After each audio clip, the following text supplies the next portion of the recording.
बिहार में इस समय सियासी हलचल कुछ ज्यादा ही तेज है। बिहार के मुख्यमंत्री नीतीश कुमार अपनी प्रगति यात्रा को बीच में छोड़कर आज यानी कि रविवार 29 दिसंबर को दिल्ली आ रहे हैं। हालांकि उनका ये दौरा व्यक्तिगत बताया जा रहा है, जिसमें वो दिवंगत पूर्व प्रधानमंत्री डॉक्टर मनमोहन सिंह के परिवार से मिलकर अपनी संवेदनाएं व्यक्त करेंगे और अपना रूटीन हेल्थ चेकअप करवा कर वापस बिहार लौट जाएंगे। लेकिन इस दौरे का समय ऐसे मोड़ पर आया है जब बिहार की राजनीतिक हलचल तेज हो गई है। सियासी हलकों में चर्चा है कि मुख्यमंत्री इन दिनों बीजेपी से कुछ नाराज चल रहे हैं। राजनीतिक विश्लेषक बताते हैं कि बिहार में एनडीए के नेतृत्व को लेकर फैसला पहले ही हो चुका था, लेकिन केंद्रीय गृह मंत्री अमित शाह ने हाल ही में संसदीय बोर्ड में निर्णय लेने का नया रुख अपनाया, जिससे नीतीश कुमार कुछ असहज हो गए हैं। शाह के बयान के बाद जेडीयू ने पलटवार करते हुए बिहार में पोस्टर भी लगाए, जिनमें लिखा था, जब बात बिहार की हो, नाम सिर्फ नीतीश कुमार हो। इस स्लोगन के जरिए नीतीश कुमार ने न सिर्फ बीजेपी बल्कि राजद और अपनी ही पार्टी के कई सारे नेताओं को साफ संदेश दे दिया है कि एक बार फिर से सीएम की कुर्सी की दौड़ में नीतीश कुमार ही सबसे आगे होंगे। बीजेपी नेताओं की बयानबाजी के बीच राजद से भी नीतीश कुमार को महागठबंधन में शामिल होने का निमंत्रण लगातार मिल रहा है। लालू यादव के विश्वास पात्र भाई वीरेंद्र ने उन्हें गठबंधन में लौटने का प्रस्ताव पहले ही दे दिया है। वहीं अंबेडकर विवाद पर दिल्ली के मुख्यमंत्री अरविंद केजरीवाल ने भी उन्हें पत्र लिखा, लेकिन नीतीश कुमार ने इस पर कोई प्रतिक्रिया अभी तक नहीं दी। उनकी खामोशी ने सियासी पंडितों को अब चिंतित कर दिया है।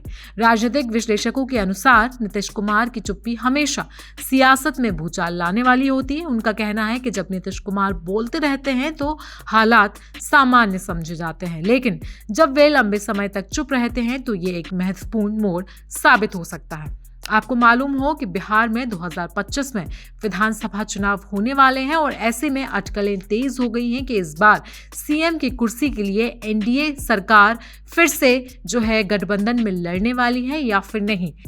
कयास ये भी लगाए जा रहे हैं कि क्या बीजेपी और नीतीश कुमार की पार्टी एक साथ चुनाव लड़ेंगी या फिर अलग अलग। इसी बीच आरजेडी भी लगातार उन्हें एक साथ चुनाव लड़ने का मौका दे रही है और इनके प्रवक्ता भी लगातार बड़ी बड़ी बयानबाजी कर रहे हैं। इसी बीच हम आपको मृत्युंजय तिवारी का ये बयान भी सुनवा देते हैं।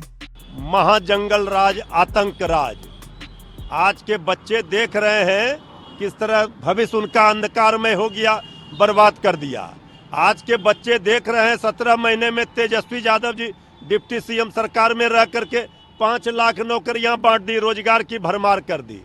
तो ये आदरणीय नीतीश कुमार जी की कुर्सी पर बीजेपी की बुरी नज़र है, इसलिए ये भारत रत्न के बहाने नीतीश जी को कुर्सी खाली करने का संदेश दे रहे हैं।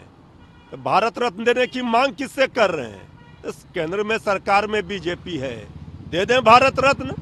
ये तो अभी चुनाव तक प्रलोभन दे रहे हैं, भारत रत्न, नोबेल पुरस्कार सब रत्न देंगे, और चुनाव के बाद शिंदे जी को जिस तरह से कुर्सी से बेदखल किया, उसी तरह से आदर नीतीश कुमार जी को, जो बीजेपी का चरित्र रहा है, नीतीश जी भी जानते हैं, मतलब निकल गया तो पहचानते नहीं। अभी सारा रत्न देंगे, अब बाद में सब रत्न जो है भूल जाएंगे। क्या लगता है कि बिहार एनडीए में सब कुछ ठीक नहीं है? अरे भाई, बिहार एनडीए में सब कुछ क्या, कुछ भी ठीक नहीं है।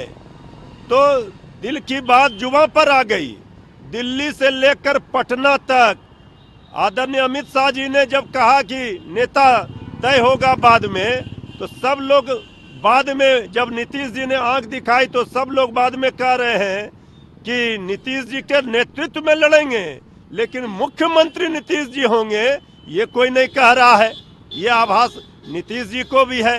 जेडीयू के कई नेता विधायक लगे हुए हैं जिनको समाजवाद से कोई मतलब नहीं है, न समाजवादी रहे हैं न कोई समता मूलक समाज की बात करने वाले, वो सब तो आरएसएस के हैं। वो चाह रहे हैं बीजेपी में आधा धड़ा लेकर जेडीयू का जाएं और बीजेपी सरकार यहाँ बनाए। तो ये विचित्र स्थिति है, लेकिन अब जनता भी तैयार है तेजस्वी सरकार बनाने के लिए।